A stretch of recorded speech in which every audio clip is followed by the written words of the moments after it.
بسم اللہ الرحمن الرحیم۔ اعوذ باللہ من الشیطان اللعین الرجیم، بسم اللہ الرحمن الرحیم۔ ناظرین کرام، وصیت جو ایک بہت ہی مطلب مسئلہ ہے، اور ہر انسان جب دنیا سے جاتا ہے تو اس کی کچھ نہ کچھ خواہش ہوتی ہے، خاص طور پر جو مومنین ہیں اور جو اسلامی اصول کے پابند ہیں۔ وصیت کون کر سکتا ہے اور کس کی وصیت صحیح ہے؟ تو وصیت کرنے والا شخص بالغ اور عاقل ہونا چاہیے۔ 10 سال یا اس سے زیادہ کے بچے کی وصیت اگر اپنے رشتہ داروں کے لیے کر رہا ہے یا اپنے مال کو کار خیر میں صرف کرنے کے لیے کر رہا ہے تو اس کی وصیت بھی صحیح ہے اور نافذ ہے، اور اس پر عمل کرنا ہوگا۔ وصیت جب ہم کرتے ہیں تو زیادہ تر وصیت مال سے متعلق ہوتی ہے۔ یہ چیز توجہ رہے کہ وصیت جو مال کے بنسبت کوئی شخص کر رہا ہے تو وہ وصیت صرف اور صرف 1/3 مال میں، ثلث مال میں نافذ ہوتی ہے۔ اس چیز کی طرف توجہ رہے۔ بہت سے افراد اپنے پورے مال کی وصیت کر کے چلے جاتے ہیں کہ اس کو راہ خدا میں صرف کر دیا جائے، یا امام بارگاہ بنا دیا جائے اس سے، یا مسجد بنا دی جائے، تو یہ وصیت صحیح نہیں ہے۔ وصیت صرف اور صرف مال میں 1/3 میں صحیح ہے، باقی حصہ جو ہے وہ ورثہ کو ملے گا۔ اور اس کی حکمت بھی واضح ہے کہ شرع اور اسلام یہ نہیں چاہتا کہ کوئی شخص اپنے وارثوں کو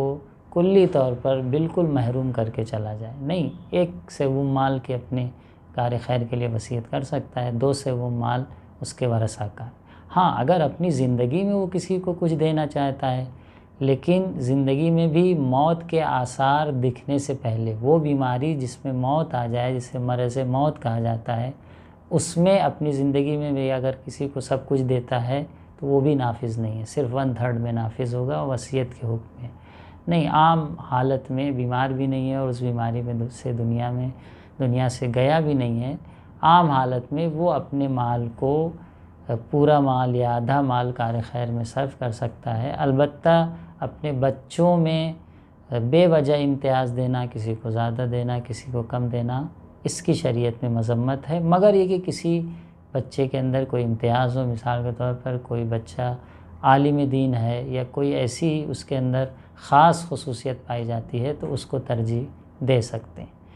اب جب وصیت کرنے والا اس دنیا سے جا رہا ہے تو کبھی ایسا ہی ہوتا ہے کہ اس کے کچھ واجب حقوق ہوتے ہیں۔ اگر مالی حقوق ہیں تو اس کا ادا کرنا پہلے واجب ہے۔ ورثہ کی ذمہ داری ہے کہ مثال کے طور پر کسی سے قرض لیا ہے، نمازیں نہیں پڑھی ہیں، روزے نہیں رکھے ہیں، اور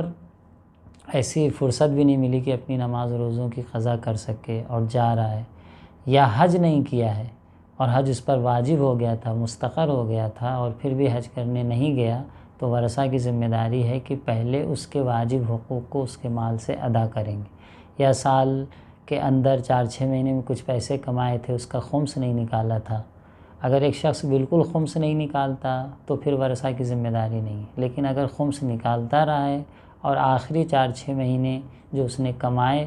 اس کا خمس نکال نہ سکا اور دنیا سے چلا گیا، تو پھر اس کو واجب ہے ورثہ پر کہ اس کا خمس بھی اس مال سے نکالے۔ تمام واجب حقوق ادا کرنے کے بعد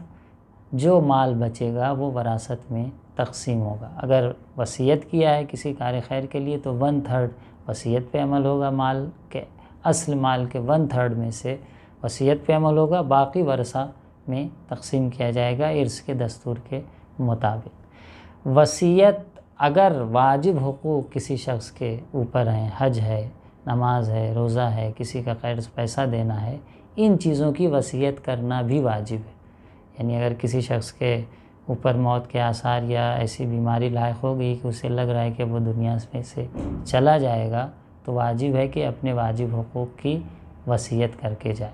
جس شخص کو وصیت کر رہا ہے کہ وہ اس وصیت پر عمل کرے، اگر وہ شخص فوراً یا خبر ملنے پر اس تک اپنے جواب کو نہیں پہنچا پا رہا ہے، ایک دفعہ پہنچا دے رہا ہے کہ بھائی میں آپ کی وصیت پہ عمل نہیں کر پاؤں گا، کسی اور کو آپ انتخاب کریں، تو کوئی حرج نہیں۔ لیکن اگر اس نے وصیت کیا اور چلا گیا، اسے اطلاع نہیں ملی، بعد میں اطلاع ملی، یا اس نے قبول کیا، تو دونوں صورت میں اس پر ضروری ہے کہ اگر کوئی مشقت شدید، کوئی مشقت عسر و حرج پیش نہیں آ رہا ہے تو اس کی وصیت پر عمل کرے۔ صرف اس صورت میں وصیت پر عمل کرنا واجب نہیں ہے کہ جب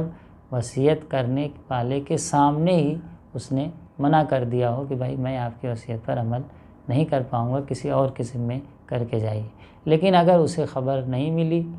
بعد میں خبر ملی کہ فلاں شخص کے نام وصیت کر گیا ہے کہ اس کی تمام ذمہ داریوں کو انجام دے، یا اس نے قبول کیا تھا، تو ان دونوں صورت میں اگر مشقت میں نہیں پڑ رہا ہے تو لازم ہے کہ اس کی وصیت پر عمل بھی